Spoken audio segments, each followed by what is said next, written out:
I'm Brianna Miller, 28 years old, standing outside my sister Heather's wedding venue with my heart pounding against my ribs. 10 years ago, my family disowned me, the ugly duckling who embarrassed them at every turn. They never expected to see me again, certainly not as the woman I am today. My sister's face when she spotted me across the room? Priceless. Her new husband had no idea who I was, which made what happened next even sweeter. Before I tell you how my family reacted when they finally recognized me, let me know where you're watching from in the comments. Hit that subscribe button and join me as I reveal how I went from family outcast to the person they never thought I could become. Growing up in Greenwich, Connecticut meant something specific. It meant wealth, status, and most importantly to my parents, appearances. Our colonial-style house, with its manicured lawn and perfect white picket fence, mirrored what my parents wanted our family to be: flawless.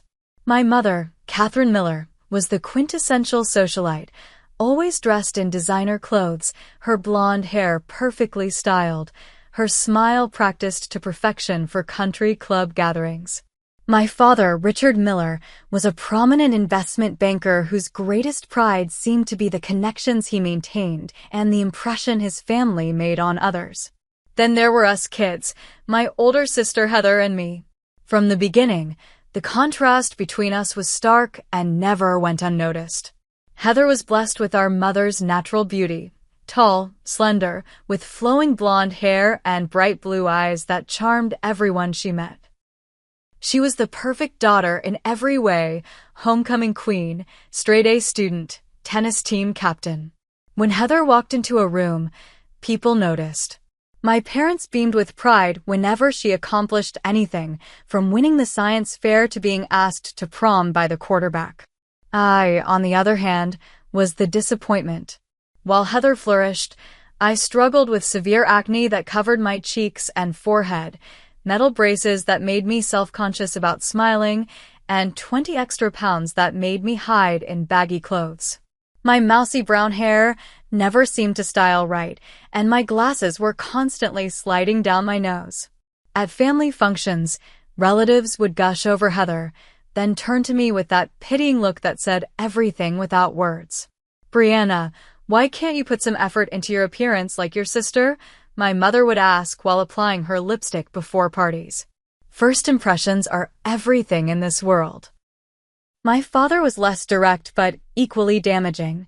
"Your sister's already been accepted to 3 Ivy League schools," he'd comment over dinner. "What are your plans again?" This despite my straight as in advanced math and science courses that never seemed to register with him. The constant comparisons were relentless. "Look at how Heather carries herself," my mother would say. Or, "Notice how everyone gravitates to your sister?" That's social intelligence. The message was clear. I was lacking in ways that mattered to them. There were rare moments of normalcy, brief glimpses of what a supportive family could be. Like when my father taught both of us to swim one summer, patiently guiding me through my fear of deep water. Or Christmas mornings when status and appearances temporarily faded into the background.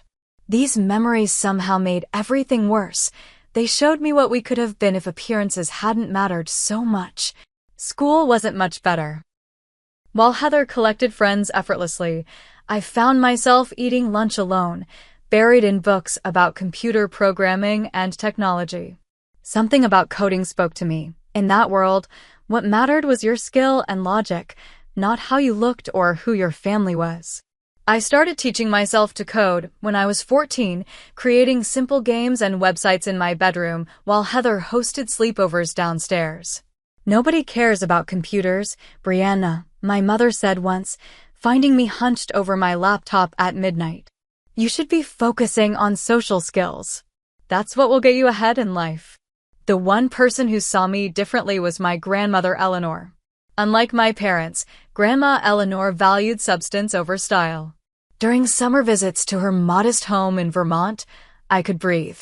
She listened to my excited explanations about coding projects with genuine interest. "You have a brilliant mind, Brianna," she told me once, her weathered hand squeezing mine. Some people won't see it because they're blinded by the surface. but never doubt your worth. Those summers with Grandma Eleanor were like oxygen, sustaining me through the suffocation of life at home. She showed me old photographs of herself as a young woman, plain by conventional standards, but with a fierce intelligence in her eyes. Beauty fades, she'd say, but brilliance only grows stronger with time. I clung to those words during family dinners when conversation revolved around Heather's latest achievement or beauty tip, my presence barely acknowledged. I retreated further into my world of coding, finding solace in a place where I could create something valuable regardless of my appearance. Little did I know then how prophetic my grandmother's words would be, or how drastically my life was about to change. High school was where the contrast between Heather and me became a canyon too wide to cross. While she floated through the hallways surrounded by admirers, I became invisible, or worse, a target. Ridgeview High operated on the same currency as my home, appearances and social status. I had neither. My junior year, the bullying escalated from whispers to outright cruelty. A group of girls led by Heather's friend Amanda started a Brianna Watched social media account, posting unflattering photos of me with brutal captions. The worst part wasn't the strangers who laughed, it was seeing my sister's username in the list of followers. "It's just a joke, Brianna," Heather said when I confronted her, rolling her eyes. "You're so sensitive about everything. Maybe if you made an effort with your appearance, people would treat you differently." Her words echoed our mother's perfectly. I wondered if she even realized it. The pinnacle of humiliation came during Heather's graduation party. My parents had transformed our backyard into a magazine-worthy celebration space with fairy lights, catered food, and even a small band. Everyone who mattered in Greenwich was there to celebrate the Golden Daughter's achievement. I had spent hours getting ready, attempting to tame my frizzy hair and cover my acne with makeup. I'd even bought a new dress, navy blue with small white flowers, that I thought looked nice on me. For once, I wanted to feel like I belonged in my own home. I was standing near the punch bowl when I overheard Amanda and her friends. "God, what is she wearing?" "It's like she doesn't even try," Amanda snickered. "Imagine having to bring her to college visits," another girl said. "I'd die if people thought we were related." Then came Heather's voice, slightly lower but unmistakable. "You guys, stop. It's not her fault she got the bad genes." They all erupted in laughter, not noticing I was just feet away. The punch cup shook in my hand as tears threatened to spill. But the worst came next. My mother walked up to their circle, catching the tail end of their conversation. Instead of defending me, she smiled tightly and said, "Heather, sweetheart, the Andersons just arrived. Come say hello." Not a word about their cruelty. Not even an acknowledgement that I existed. I retreated to my bedroom and cried until my eyes were swollen. That night crystallized everything. I would never be good enough for this family as I was. Despite the emotional turmoil, I threw myself into academics with renewed fervor. If I couldn't be beautiful by their standards, I would be brilliant. My coding projects grew more sophisticated, earning recognition from my computer science teacher, Mr. Lambert, who encouraged me to apply to top tech programs. "You have a natural talent for this," he told me. "Stanford's computer science program would be lucky to have you." When the acceptance letter from Stanford arrived, complete with a partial scholarship, I was ecstatic. For once, I had achieved something even Heather hadn't. She had settled for Yale, my father's alma mater. I imagined, foolishly, that this might finally earn their respect. I presented the acceptance letter at dinner, my hands trembling with excitement and nervousness. "Stanford?" my father said, barely glancing at the letter. "That's in California. So far away." "They have the best computer science program in the country," I explained. "And they're offering me a scholarship." "Partial scholarship," my mother corrected, frowning. "We'd still have to pay quite a bit." "It's an investment in my future," I said, the words sticking in my throat. My father set down his fork. "Brianna, let's be realistic. College is expensive, and we need to prioritize investments that will pay off." "What does that mean?" I asked, though deep down, I already knew. It means, my mother interjected, that we need to consider the likelihood of success. Heather has clear potential. She's socially adept, presents herself well, has the right connections through her sorority. These things matter in the real world. And my academic achievement doesn't? My voice cracked. Don't be dramatic, my father sighed. We're simply saying that investing in your sister's law school makes more financial sense than sending you across the country for a computer hobby. It's not a hobby. I've been accepted to one of the best programs in the world. I protested, tears beginning to fall.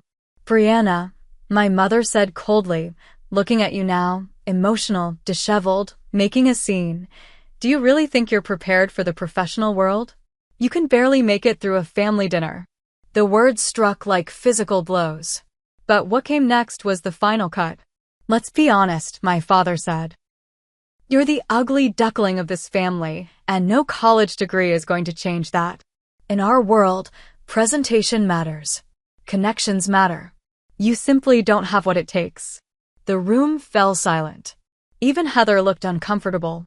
Richard, my mother murmured, not in objection to his cruelty, but to his bluntness. I stood up slowly, legs shaking. So that's it? I'm not worth investing in because I'm not pretty enough. We're being practical, my father replied. Maybe try community college first, see if you can improve yourself. I left the table without another word, locking myself in my bedroom. Through my tears, I made a decision. I would never beg for their approval again.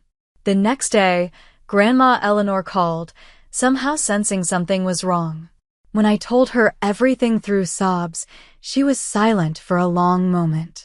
Pack your things, she finally said. Come to the bank tomorrow at noon. I have something for you. She had been saving for years. She told me the next day as she handed me a cashier's check for $20,000. I always knew you might need an escape fund, she said, her eyes fierce with love. This was meant for my retirement, but you need it more. Go to California. Become who you're meant to be. I hugged her, both of us crying. I'll pay you back every penny, I promised. Just succeed, she whispered. That's all the repayment I need. 2 days later, I left with one suitcase and my laptop. I didn't say goodbye to my parents or Heather. Instead, I left a note, going to become someone you'll regret dismissing. I didn't know then how prophetic those words would be. Seattle in September was nothing like Connecticut. The constant drizzle seemed fitting for my mood as I settled into the cheapest apartment I could find, a tiny studio with a hot plate instead of a kitchen, shared with 2 other girls in a building that smelled perpetually of damp laundry. Stanford had been the dream, but reality had different plans.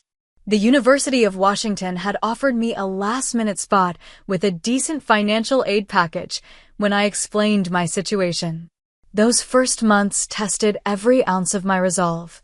I worked mornings at a coffee shop, evenings waiting tables, and weekends doing data entry, all while carrying a full-course load in computer science. Sleep became a luxury I couldn't afford. Some nights, curled on my thin mattress with the sounds of the city filtering through paper-thin walls, I wondered if my father had been right. Maybe I didn't have what it takes.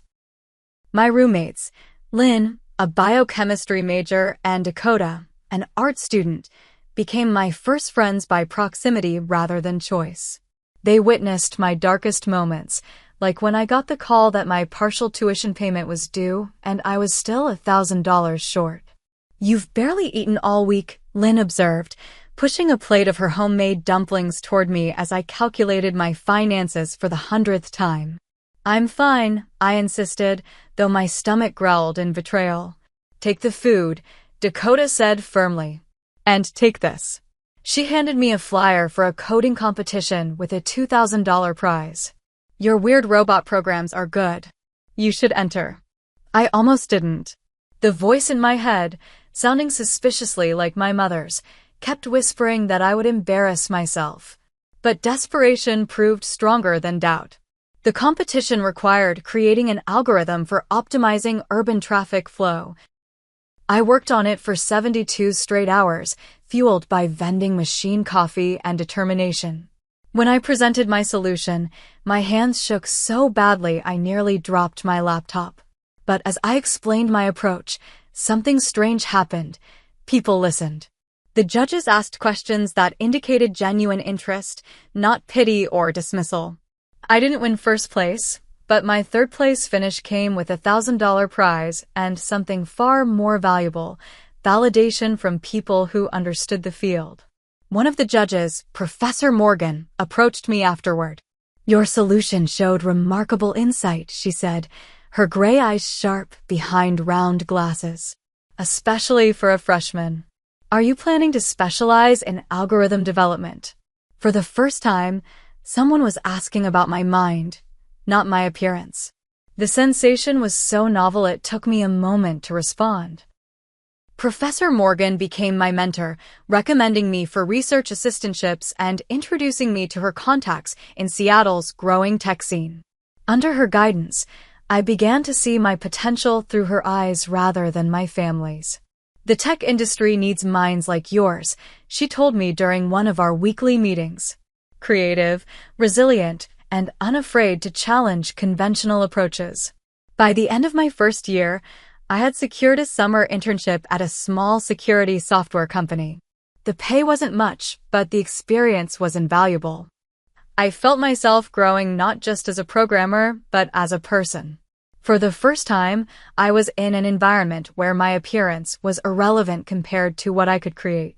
My social circle expanded gradually, introducing me to people who valued substance over style. My study group, Aiden, Zoe, and Marcus, became true friends who never made me feel self-conscious about my looks or background. With them, I could simply be Brianna the coding whiz, not Brianna the family disappointment. "You think differently than anyone I've ever met," Aiden told me once as we tackled a particularly challenging assignment. "It's like your brain finds pathways the rest of us don't even see." Physical changes came slowly, almost without my noticing. The constant stress that had exacerbated my acne began to ease as I found my place. Walking everywhere because I couldn't afford bus fare toned my body naturally. One day, Dakota insisted on cutting my hair, transforming my unruly mane into a stylish bob that actually suited my face shape. "See," she said, spinning me toward the mirror. "You were hiding behind all that hair." I barely recognized myself, not because I had suddenly become beautiful by conventional standards, but because confidence had begun to illuminate my features from within. During my junior year, I met Jordan at a hackathon. Tall with kind brown eyes and a quick laugh, he was the first person who made my heart race for reasons that had nothing to do with anxiety. Our relationship developed slowly, built on mutual respect and shared interests. "I like how your mind works," he told me on our third date, tucking a strand of hair behind my ear with a gentleness that made me shiver. "You see solutions where others see obstacles." The first time we kissed, standing on the rooftop of his apartment building with Seattle's skyline glittering around us, I felt a healing I hadn't known I needed. Here was someone who saw me, really saw me, and liked what he saw. My graduation came with highest honors and multiple job offers. Professor Morgan beamed like a proud parent as I crossed the stage. My roommates cheered loudly enough to make up for the absence of family. I had done it, transformed from the girl who wasn't worth investing into a woman with a future bright enough to require sunglasses, as Dakota joked. The only shadow on this new life was news from my grandmother's neighbor. Eleanor had passed away peacefully in her sleep. The woman who had believed in me when no one else did hadn't lived to see my success. I cried for days, grief mixing with guilt that I hadn't visited more often. She knew. Jordan comforted me. People who love us that way always know. What stung almost as much as her loss was discovering that no one in my family had thought to contact me. I learned of her death through a Facebook message from her neighbor, not from my parents or sister. The final proof, if I needed it, that I had been truly erased from the family narrative. As I stood in my cap and gown, diploma in hand, I made a silent promise to my grandmother, Her investment in me would continue to grow. This was just the beginning.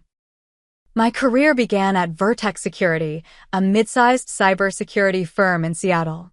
I started as a junior developer, one small cog in a large machine, but I was determined to make an impact. The tech industry, I quickly discovered, could be as appearance-focused as Greenwich Society, just with different metrics. Here, women were often judged not by their beauty, but by whether they fit the programmer stereotype. My gender made me an outlier. My innovative thinking made me a threat to some. Your approach is interesting, but unnecessarily complex, a senior developer named Greg commented during my first code review, despite my solution being more efficient than the standard approach. It became a pattern, my ideas dismissed, my contributions minimized. Instead of retreating, I channeled my grandmother's resilience. I documented everything, built flawless test cases, and let results speak for themselves. 6 months in, I identified a critical vulnerability in our flagship product during an internal security audit. This could potentially expose client data, I explained in the team meeting, presenting my findings methodically. I've developed a patch that addresses it without compromising performance. The room fell silent. The CTO, Rachel Chin, studied me with newfound interest. Implement it, she said simply. And I want you on the security audit team moving forward. That moment marked a turning point. Under Rachel's mentorship, I flourished. She taught me not just technical skills, but how to navigate corporate politics, lessons my family's social training could never have provided. In this industry, you'll always face resistance, she told me over coffee one morning. Some because you're young, some because you're a woman. Your job isn't to make them comfortable, it's to be so good they can't ignore you. By my second year, I was leading a small team developing new security protocols. By the third, I had been promoted twice and earned a reputation as a rising star in Seattle's tech community.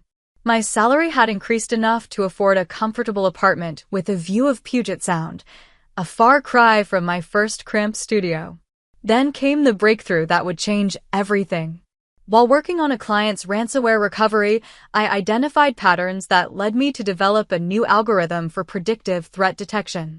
What began as a specific solution evolved into a revolutionary approach to cybersecurity, one that could identify potential attacks before traditional systems even recognized a threat. This isn't just an improvement, Rachel said after reviewing my work. This is a paradigm shift. Vertex wanted to integrate my algorithm into their existing products, offering me a bonus and a promotion. But something in me, the same instinct that had propelled me out of Connecticut, knew this was bigger than one company's product line. With Rachel's reluctant blessing and Jordan's enthusiastic support, I took the biggest risk of my life. I left Vertex to found Sentinel Shield, my own cybersecurity startup built around my predictive security framework. The early days were terrifying, my savings depleted by legal fees and initial development costs, my dining table serving as both office and meeting space. Jordan, now working as a UX designer, contributed countless hours helping design the user interface. My former roommate Lynn introduced me to her cousin, a venture capitalist who specialized in tech startups. Aiden and Marcus from my study group joined as my first employees, working for equity when I couldn't yet afford competitive salaries. We believe in what you're building, Marcus told me when I expressed guilt about the arrangement. And in who's building it. Our first major client came through Professor Morgan's network, a financial services company tired of reactive security measures. Their adoption of our platform led to others, each success building our reputation. Within 18 months, Sentinel Shield had grown from a concept to a company with 20 employees and a real office. Tech publications began to take notice. Security's New Frontier, How Brianna Miller is Revolutionizing Cyber Defense, read the headline of an industry magazine feature. The article included a professional photograph of me looking confident in a blazer, standing before a wall of monitors, a far cry from the insecure girl my family had dismissed. The morning the article was published, I received an email from a distant cousin, saw your feature in Tech Innovators. Is that really you? Everyone here is talking about it. Everyone. The word hung in my mind. Did that include my parents, who had deemed me unworthy of investment? My sister, who had stood by silently during my rejection? The cousin didn't say, and I didn't ask. Instead, I channeled my energy into growing Sentinel's shield. Our second round of funding valued the company at $40 million, a figure that still seemed surreal to me. I was now the CEO of a rising tech company, with a team that respected me and clients who sought my expertise. Personal growth paralleled my professional success. Therapy helped me process the trauma of my family's rejection. You've built yourself from the ground up, Dr. Bailey observed during one session. But there's still a part of you waiting for their approval. She was right. Despite everything, some childish part of me still craved validation from the people who had hurt me most deeply. It was my most closely guarded vulnerability, one I admitted only to Jordan and Dr. Bailey. Jordan had become my rock, his steadfast support never wavering even during Sentinel Shield's most stressful periods. Our relationship deepened into something I'd never thought possible for someone like me, unconditional love based on who I truly was. Marry me, he proposed on a rainy Seattle evening, kneeling in our living room with a simple sapphire ring. Be my partner in everything, the way I want to be yours. I said yes through happy tears, the band sliding perfectly onto my finger. For the first time, I felt like I belonged somewhere completely. 2 weeks after our engagement, I received the news about my grandmother Eleanor through a Facebook message from her neighbor in Vermont. She had passed peacefully in her sleep at 84. The message mentioned a memorial service I'd already missed. No one had thought to contact me directly. With shaking hands, I searched online for her obituary. There I was, listed among survivors. Granddaughter Brianna Miller of Seattle, an afterthought, included only for formality's sake. What struck me most was learning that my family had gathered without any attempt to include me in my own grandmother's farewell. That night, I cried in Jordan's arms, mourning not just Eleanor, but the family I'd never truly had. She was the only one who believed in me, I sobbed. And I couldn't even say goodbye. Then live in a way that honors her belief in you, Jordan said softly. That's the best goodbye. I took his words to heart, establishing the Eleanor Miller Scholarship for young women pursuing computer science, my way of extending the lifeline she had once offered me. Life settled into a fulfilling rhythm of work I loved and relationships that nourished me. I had created a chosen family of friends and colleagues who valued me for exactly who I was. At 37, Sentinel Shield was becoming a major player in cybersecurity, with offices in 3 cities and over 100 employees. I had everything I'd ever wanted, except closure with the past that still occasionally haunted my dreams. Then the elegant cream envelope arrived, bearing a return address from Greenwich, Connecticut. The invitation sat on my coffee table for 3 days before I could bring myself to open it. Its heavy cream paper and gold embossing screamed old money, the world I'd left behind. Finally, on a rainy Sunday morning with Jordan beside me for moral support, I slid my finger under the seal. Together with their families, Heather and Miller and Andrew James Thornton request the honor of your presence at their marriage ceremony. My sister was getting married. And somehow, after 10 years of silence, I had made the guest list. Are you okay? Jordan asked, his hand warm on my shoulder as I stared at the elaborate calligraphy. I don't know, I answered honestly. The invitation felt like a surreal connection to a life I'd almost convinced myself had been a bad dream. Why now? After all this time, that question haunted me through the following days. I carried the invitation to my next therapy session with Dr. Bailey, placing it on the small table between us like evidence in a trial. What does it mean to you that they've reached out now? She asked, her calm voice centering me as always. That's just it. I don't know if they're actually reaching out or if this is some sort of obligation. Maybe the groom's family insisted on inviting all relatives. I ran my fingers through my hair, a gesture that had become my tell for deep anxiety. Or maybe they've heard about my success, and suddenly I'm worth acknowledging. Dr. Bailey leaned forward slightly. What would it mean to you to attend? I hadn't allowed myself to fully consider that possibility.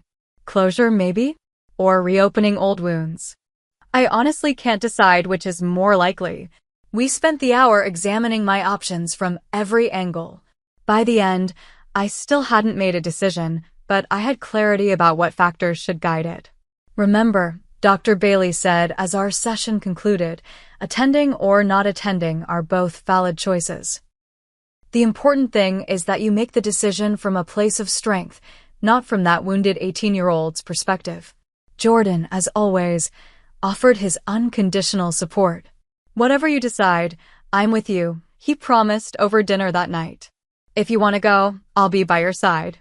If you want to ignore it completely, I'll help you burn the invitation in dramatic fashion. That made me laugh, easing some of the tension that had knotted in my chest. I think I need to talk to someone else about this first. The next morning, I called Megan and James, the friends who had become my chosen siblings over the years. They arrived at my apartment that evening with wine and fierce protectiveness. Absolutely not, Megan declared immediately. These people threw you away. They don't deserve your presence at their perfect little society wedding. James was more measured. What do you want, Bree? Not what you think you should want, or what would make the best statement, but deep down, what feels right to you? His question cut through the noise in my head. I want to stop wondering. I want to look them in the eyes as the person I've become. Not for their validation, but for my own sense of completion. Then go, he said simply. But go on your terms. My curiosity got the better of me that night. After Megan and James left, I found myself searching online for information about Heather's fiancé. Andrew James Thornton III, as it turned out, was heir to Thornton Technologies, one of the largest data management firms on the East Coast. His father sat on the boards of multiple tech companies. The connection to my industry couldn't be coincidental. Do you think that's why they invited me? I asked Jordan as we lay in bed, my laptop illuminating our faces with Andrew's LinkedIn profile. Because of potential business connections? Jordan considered this. It's possible. But does the reason really matter? You'd be going for yourself, not for them. He was right, as usual. The why behind the invitation was less important than what attending might do for my own healing. Still, I hesitated. The thought of facing my parents after all this time sent waves of anxiety through me. I could almost hear my mother's critical voice, see my father's dismissive glance. Would they act like nothing had happened? Would they try to take credit for my success? Or worse, would they still see only the awkward, unattractive daughter they'd written off? The RSVP deadline loomed closer. I drafted and deleted a dozen responses, unable to commit either way. Then, 2 weeks before the final RSVP date, a message appeared in my professional email, the one listed on Sentinel Shield's website, not my personal contact. Brianna, I hope this reaches you. It's Heather. Please come to my wedding. There's so much I want to say to you. Call me if you're willing to talk before then. Her phone number followed. No explanation for 10 years of silence. No acknowledgement of what had happened. Just a request? Or was it a demand? For my presence. I took the email to my next session with Dr. Bailey. What strikes you most about her message? She asked after reading it. That she contacted me through my company email, not even trying my personal accounts first, I said immediately. And that there's no apology or even recognition that reaching out after a decade of silence might require some explanation. Dr. Bailey nodded. Those observations tell you something important. What boundaries would you need to set if you decide to attend? That question became my guide. Over the next week, I crafted a mental framework of boundaries, what I would and wouldn't accept, how I would respond to potential scenarios, when I would leave if necessary. Jordan and I role-played possible interactions. Brianna, you look different, he said, mimicking what might be my mother's backhanded compliment. Thank you. I practiced responding with serene confidence. Life in Seattle agrees with me. By the time I finally checked "will attend" on the RSVP card, I felt prepared, not for a happy family reunion, but for a controlled encounter on my terms.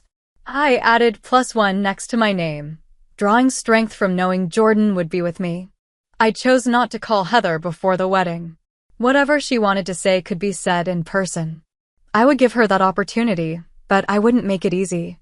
As the wedding date approached, I prepared meticulously, selecting a dress that made me feel powerful, a deep emerald silk that complemented my now confident posture and the highlights in my styled hair. The woman in the mirror bore little resemblance to the girl who had fled Connecticut a decade earlier. The night before our flight to New York, Jordan found me standing on our balcony, staring at Seattle's skyline. "Second thoughts?" he asked, wrapping his arms around me from behind. "No," I said, leaning into his embrace. "Just reminding myself who I am now. CEO. Innovator. Loved. Whatever happens tomorrow, they can't take any of that away from me." "No," he agreed, kissing my temple. "They absolutely cannot." As our plane took off the next morning, I felt a strange sense of peace. I was no longer running away from Greenwich. I was choosing to return on my own terms as the woman I had become despite them, not because of them. Whatever awaited me at the Westbrook Country Club, I was finally ready to face it. The Westbrook Country Club hadn't changed in the decade since I'd last seen it, still the epitome of old money New England with its manicured grounds and colonial architecture. As our taxi pulled up to the entrance, I felt an unexpected wave of calm. This place no longer intimidated me. It was simply a venue where I happened to have history. "Ready?" Jordan squeezed my hand, his steady presence anchoring me. "As I'll ever be," I replied, smoothing the emerald silk of my carefully chosen dress.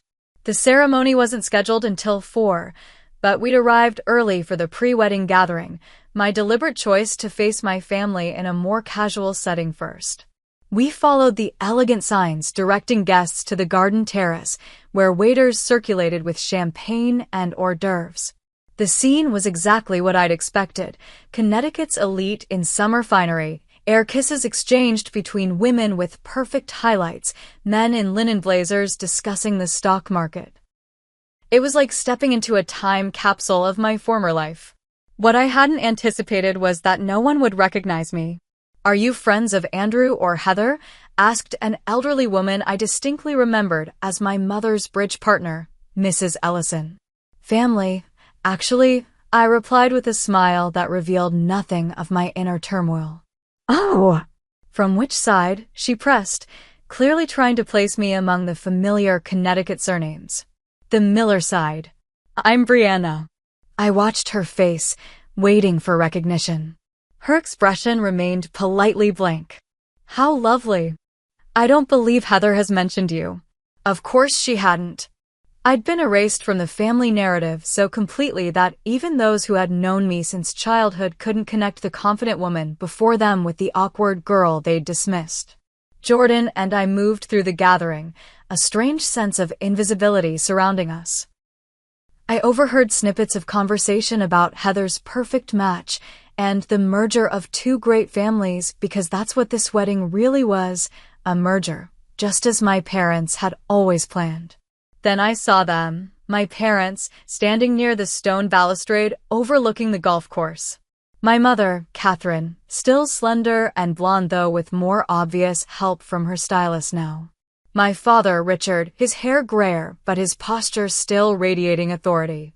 They were speaking with a couple I didn't recognize, champagne flutes in hand, the picture of WASP success. My heart hammered against my ribs as I approached them. Jordan's hand at the small of my back provided silent support. "Excuse me," I said, stepping into their conversation circle with practiced poise. My mother turned, her social smile firmly in place. "Yes, hello," she said pleasantly, with no flicker of recognition in her eyes. "It's been a long time," I said simply. Her expression remained blank for 3 more seconds before I saw it, the moment of realization dawning in her eyes. followed immediately by shock and something like fear. "Brianna," she whispered, the champagne flute trembling slightly in her hand. My father turned at the name, his practiced smile faltering as he took in my appearance. "My God," he murmured. "Surprise," I said with a calm I didn't entirely feel. "It's good to see you both. This is my fiancé, Jordan Reed." Jordan extended his hand with perfect composure. "Pleasure to meet you, Mr. and Mrs. Miller. Congratulations on your daughter's wedding day." My mother had recovered enough to shake his hand automatically, social training overriding shock. "Thank you," she managed. "If you'll excuse us, I need a private word with Brianna." The couple they'd been speaking with exchanged curious glances, but moved away tactfully. My father looked like he'd seen a ghost. "What are you doing here?" My mother hissed once the others were out of earshot. "I was invited," I replied simply, pulling Heather's invitation from my clutch as evidence. Quite a surprise after 10 years of silence, but I thought it would be rude to decline. "You look different," my father said, his eyes scanning me as if trying to reconcile the woman before him with the daughter he'd rejected. 10 years will do that," I replied. "As will building a successful life on your own terms." My mother's eyes darted nervously around the gathering. "This isn't the time or place for whatever this is. Heather's wedding day should be perfect." "I couldn't agree more," I said with practiced ease. "I'm simply here as an invited guest to celebrate my sister's marriage. Nothing more, nothing less." "Brianna," my father began, his businessman's composure returning. "Perhaps we should discuss this privately." "There's nothing to discuss," I interrupted gently. "The time for that conversation was 10 years ago. Today, I'm just another wedding guest." I took Jordan's arm. "If you'll excuse us, we should mingle before the ceremony." As we walked away, I could feel their eyes boring into my back. The first hurdle had been cleared. I'd faced them without falling apart, without seeking their approval, without apologizing for my existence. The knot of anxiety in my chest began to loosen. "You were magnificent," Jordan whispered. The ceremony itself was predictably perfect. White roses everywhere, a string quartet playing classical pieces, Heather resplendent in a designer gown that probably cost more than my first year of college. I watched from the middle rows, deliberately choosing not to sit in the reserved family section, despite my technical right to be there. Heather was still beautiful, more polished now, with the slight hardness around her eyes that came from years in competitive social circles. She didn't see me during the ceremony, her focus entirely on her Princeton-educated, CO-in-waiting groom. The reception was held in the club's grand ballroom, transformed into a fairy tale of crystal and flowers. Jordan and I found our assigned table, far from the family tables, I noted without surprise, and made conversation with Andrew's distant cousins who seemed pleasant enough. I was returning from the restroom when it happened, the moment I came face to face with my sister for the first time in a decade. She was alone in the hallway, making her way back to the reception. Her step faltered when she saw me, her perfectly made-up face registering shock that she couldn't hide. "Brianna," she whispered, as if seeing an apparition. "Hello, Heather," I said calmly. "Congratulations. It was a beautiful ceremony." She stared at me, taking in my appearance, my poise, the confident woman who bore little resemblance to the sister she'd last seen. "You came," she finally said. "I wasn't sure you would. Your invitation was unexpected." Something flashed in her eyes, guilt, perhaps, or embarrassment. "You look amazing," she said, changing the subject in typical Heather fashion. "Really, transformed." "Life has a way of doing that," I replied. "Especially when you're forced to build it entirely on your own." She flinched slightly at that. "Brianna, There you are, darling." A handsome man in a perfectly tailored tuxedo approached, placing his hand on Heather's waist. "Andrew Thornton III, the groom himself. Your mother is looking for you. Something about photos with your grandparents." He noticed me then, offering a polite smile. "Hello there." "Andrew, this is," Heather began, but I extended my hand first. "Brianna Miller, It's a pleasure to meet you, Andrew. The ceremony was lovely. He shook my hand warmly. Thank you. You know Heather? He asked with genuine curiosity. The question hung in the air between us, heavy with implication. Heather's eyes widened slightly, a silent plea I couldn't quite interpret. Actually, I said, meeting my sister's gaze directly, I'm her sister. Andrew's expression shifted to confusion. Sister? But Heather always said she was an only child. The moment crystallized around us, time seeming to stop in the quiet hallway. Heather's face drained of color beneath her makeup. Did she?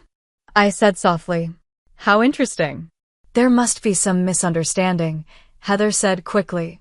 Brianna and we've been estranged for many years. It's complicated. Estranged? Andrew looked between us, genuine confusion on his face. I had no idea. There's a lot you don't know, apparently, I said, keeping my voice gentle despite the anger simmering beneath the surface. But today is your wedding day. This conversation can wait. Andrew, to his credit, seemed genuinely disturbed by this revelation. No, I want to understand. Why didn't you tell me you had a sister, Heather? Heather's perfect composure cracked slightly. It's a long story, Andrew. My family. We had a falling out with Brianna years ago. It was painful and I didn't talk about it. A falling out? I echoed, unable to let such a sanitized version stand. Is that what we're calling it when your parents disown you and tell you you're not worth investing in because you're the ugly duckling? Andrew's expression shifted from confusion to shock. What? Andrew, please, Heather pleaded. Not now. But the moment of revelation had its own momentum. More guests were entering the hallway, including my mother, who stopped short at the tableau before her. What's going on here? She asked, her social smile strained. I was just meeting Brianna, Andrew said, his voice carrying enough to draw attention from nearby guests. Heather's sister. The one I didn't know existed until this moment. A hush fell over the small crowd that had gathered. My mother's face paled visibly. Perhaps we should discuss this privately, she suggested, reaching for Andrew's arm. I think we should, he agreed, but not in the way she hoped. Heather, Brianna, would you both join me in the library? No. The club's library was a wood-paneled sanctuary of old books and leather chairs. Andrew closed the door behind us, creating an island of tense privacy amid the reception's distant music. Explain, he said simply, looking between Heather and me. Heather looked trapped, glancing toward the door as if contemplating escape. Andrew, it's our wedding day. Can't this wait? No, he said firmly. I just discovered my wife has a sister she never mentioned. A sister who claims she was disowned by your family. That's not a small detail, Heather. I stood quietly, allowing the moment to unfold without my intervention. This confrontation wasn't of my making. It wasn't like that, Heather finally said, voice small. Brianna left. She chose to cut ties with us. After being told I wasn't worth investing in, I added calmly. After years of being compared to you and found wanting. After being mocked for my appearance and interests instead of supported. That's not fair, Heather protested. You are always so sensitive about everything. Was I sensitive about overhearing you laugh with your friends about how unfortunate it was to have me as a sister? Was I sensitive about Dad calling me the family's ugly duckling? Or about Mom suggesting community college because my Stanford acceptance wasn't worth the investment? Andrew's expression darkened with each question. Is this true, Heather? She couldn't meet his eyes. You don't understand how it was. Brianna was different, difficult. She didn't fit in. Because I didn't meet your beauty standards? I asked quietly. Because I was interested in computer science instead of social climbing? Because you made everything so hard. Heather burst out, years of defensive justification breaking through. You could have tried harder to fit in, to be like the rest of us. Instead, you judged us all for caring about appearances and connections while benefiting from the privilege they provided. I was 18, Heather. A child seeking my family's love and support. And now look at you, she said, gesturing to my polished appearance. You clearly figured it out eventually. You're successful, beautiful by conventional standards now. You didn't need us after all. That's not the point, Andrew interjected, his voice tight with controlled anger. The point is you lied to me. By omission, but still a lie, about something fundamental, your own sister. The door opened then, my father entering with an artificial smile that didn't reach his eyes. Everything all right in here? Guests are asking for the bride and groom. No, Richard, everything is not all right, Andrew said, using my father's first name with new coldness. I've just learned some disturbing things about how your family operates. My father's facade slipped momentarily before he recovered. Family matters can be complex, Andrew. But today is about celebrating your union with Heather, not relitigating old disagreements. Is that what you call disowning your daughter? An old disagreement? Andrew asked. The library door opened again, this time revealing Jordan and Andrew's father, James Thornton II, a distinguished man with silver hair and shrewd eyes. Everything all right, son? The elder Thornton asked, taking in the tense scene. Actually, no, Andrew replied. I've just discovered that my wife has a sister she never mentioned, Brianna Miller. Apparently, the family disowned her years ago. James Thornton's eyebrows rose slightly. Brianna Miller of Sentinel Shield? The question hung in the air for a moment before I answered. Yes, that's me. Recognition dawned in his eyes. Your predictive security algorithms are revolutionizing the industry. We've been following your company's progress with great interest.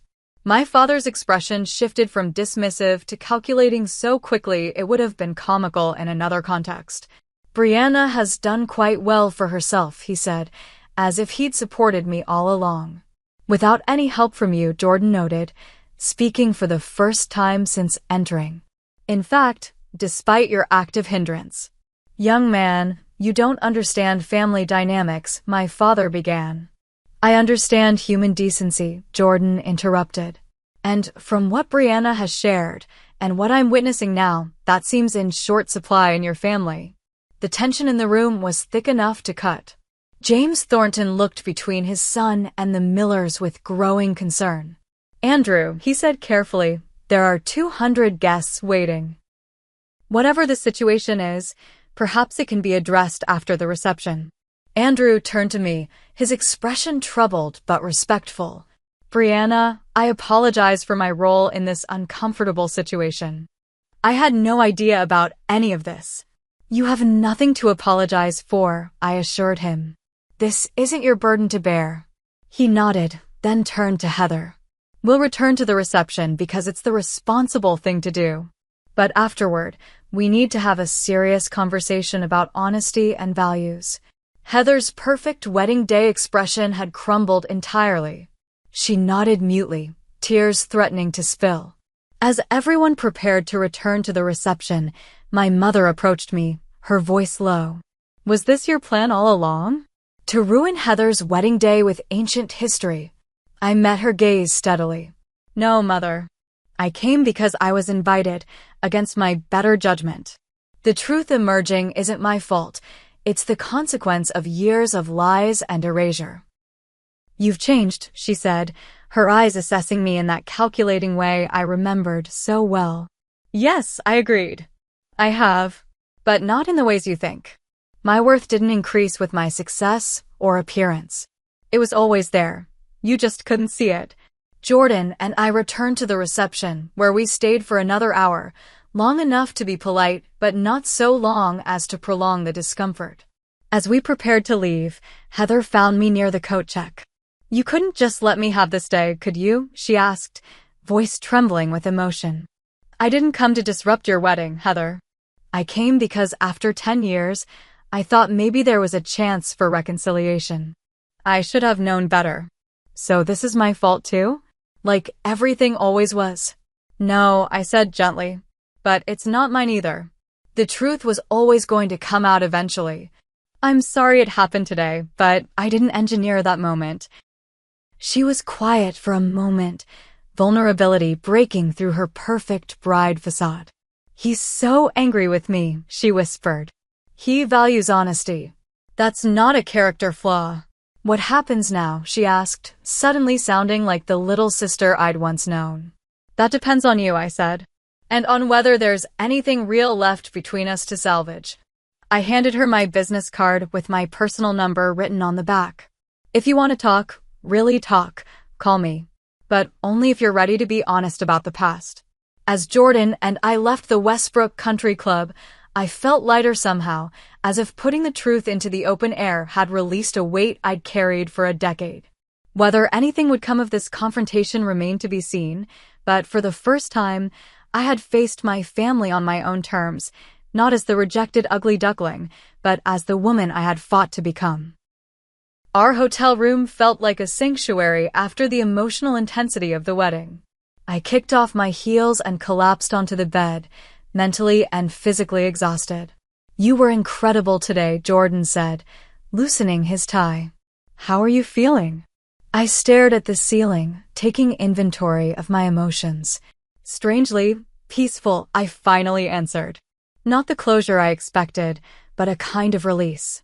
Like I've been holding my breath for 10 years and finally exhaled. That night, I slept more soundly than I had in weeks, as if confronting my past had quieted some restless part of my subconscious. We flew back to Seattle the next morning, returning to our normal lives, or so I thought. 3 days after the wedding, my phone rang with an unfamiliar Connecticut number. I answered cautiously. Brianna? It's Heather. Her voice sounded smaller than I remembered, lacking the confidence that had always been her hallmark. Hello, Heather, I replied, keeping my tone neutral. Can we talk? Really talk, like you said. The vulnerability in her voice surprised me. Thus began a series of conversations that gradually rebuilt the bridge between us, not to what it had been in childhood, but to something new and cautiously authentic. Heather revealed that her perfect life had its own prison of expectations and appearances.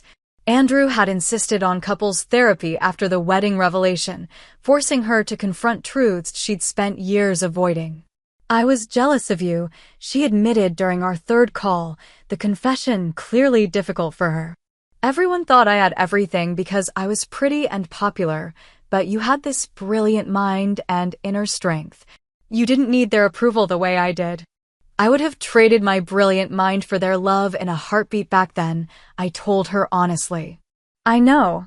That's part of what I have to live with now.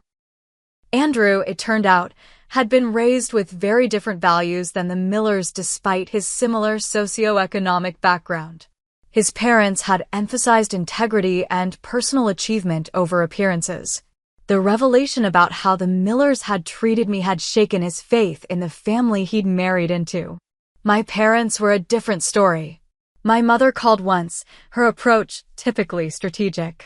Your father and I have been thinking, she began without preamble. We should have dinner when you're next in Connecticut. Your company has made quite a name for itself. Is that why you want to reconnect, Mother? Because I'm successful now. I asked directly. The pause before her answer told me everything. We're proud of what you've accomplished, she said, evading the question. I'm not interested in a relationship based on what I've achieved rather than who I am, I told her. If you want to be part of my life, you need to acknowledge what happened and take responsibility for your part in it. The past is the past, Brianna. Dwelling on old hurts is unproductive. Accountability isn't dwelling. It's the foundation of any healthy relationship. We reached an impasse there. My father never called at all, though I heard through Heather that he'd been following Sentinel Shield's stock with great interest. I established clear boundaries with both parents. I would engage with them only to the extent that they respected my terms. This meant limited contact with my mother and virtually none with my father, who couldn't bring himself to acknowledge any wrongdoing. Meanwhile, Sentinel Shield continued to thrive. Our security platform expanded into international markets, and industry leaders began citing my algorithms as the new gold standard. The company grew to over 200 employees, with offices in Seattle, Boston, and London. Professional success was gratifying, but the personal growth of the past year felt even more significant. Working with Dr. Bailey, I finally internalized the truth that had taken me so long to realize. My worth had never been contingent on my family's approval or my physical appearance. It had been within me all along, waiting to be recognized and nurtured. 6 months after the wedding, I established the Eleanor Miller Foundation, dedicated to supporting young women pursuing careers in STEM fields. The foundation offered not just financial assistance, but mentorship and emotional support, the combination I wished I'd had at 18. Your grandmother would be so proud, Jordan said at the foundation's launch event, squeezing my hand as I prepared to address the crowd of donors and first-year scholarship recipients. Looking out at the young women who reminded me so much of my younger self, brilliant, passionate, some still struggling with confidence, I felt my grandmother's presence strongly. Success isn't measured by how you look or who approves of you, I told them during my speech. It's built day by day, choice by choice, as you honor your authentic self and the gifts you alone can bring to the world. 1 year after that fateful wedding, Heather came to visit me in Seattle, alone, her first trip without Andrew or the protective bubble of family. We walked along the waterfront, the space between us filled with years of unspoken truths now cautiously voiced. I'm trying to figure out who I am apart from being the pretty one or the perfect daughter, she confessed. It's terrifying. You've had a decade of practice at being your authentic self. I'm just starting. It's never too late to begin, I told her. The hardest part is taking that first step away from others' expectations. Our relationship would never be the uncomplicated sisterhood of childhood dreams, but it had evolved into something honest, a connection between two adult women with shared history and separate paths, finding common ground in their imperfect journey. My journey from rejected family member to self-assured woman hadn't followed a fairy tale trajectory. There was no moment where my parents suddenly recognized their mistakes and embraced me with open arms. Real life rarely offers such neat resolutions. Instead, I'd found something more valuable, the ability to define family on my own terms, to create connections based on mutual respect and authentic acceptance. The little girl who had once desperately sought her parents' approval now understood that the most important approval had always been her own. The woman who had fled Connecticut with nothing but a suitcase and determination had built not just a successful company, but a meaningful life filled with people who valued her complete self. You know what I've realized? I said to Jordan one evening as we sat on our balcony, watching the sunset paint Seattle's skyline in gold and pink. For years, I was waiting for them to realize they were wrong about me, to validate that I was worthy after all. But that was never the point. What was the point? He asked, genuinely curious. That I never needed their validation in the first place. My worth wasn't something they could give or take away. It was always mine. I just needed to claim it for myself. Looking back at the long road from that painful family dinner 10 years ago to the life I'd built, I felt profound gratitude for every struggle that had shaped me. Each rejection had pushed me towards self-reliance. Each obstacle had built resilience. Each moment of loneliness had taught me to create genuine connection. The true transformation hadn't been from ugly duckling to successful entrepreneur. It had been from a girl who measured her value through others' eyes to a woman who recognized her inherent worth and lived accordingly. I often think about that moment in the country club hallway when Andrew asked, "You know her?" And I replied, "I'm her sister." The simple truth had power not because it disrupted Heather's perfect day, but because it affirmed my rightful place in my own story, a place no one could erase or deny any longer. What defines family? Is it blood connection? Shared history? Or is it something deeper, the choice to see and honor one another's authentic selves? I've learned it's the latter. My chosen family, Jordan, my friends, mentors, and colleagues who've supported me, embodies what family should be. And if blood relatives want to be part of that circle, they're welcome, but only if they can participate with the same authenticity and respect. Have you ever had to redefine family in your own life? What boundaries have you created to protect your sense of self-worth? Share your experiences in the comments below. And if this story resonated with you, please hit that subscribe button to join our community of resilient souls building lives on their own terms.